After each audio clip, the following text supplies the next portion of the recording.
cậu này sao im đấy sao im đấy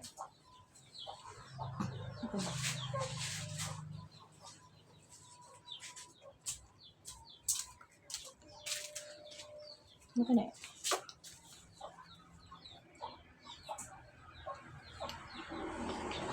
thế vẫn tụi tôi thanh làm bên đó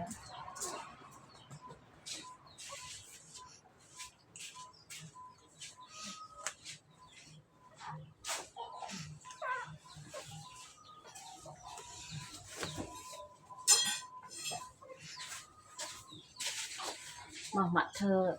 này ở đây chơi đây nè muối với bay muối bay ôn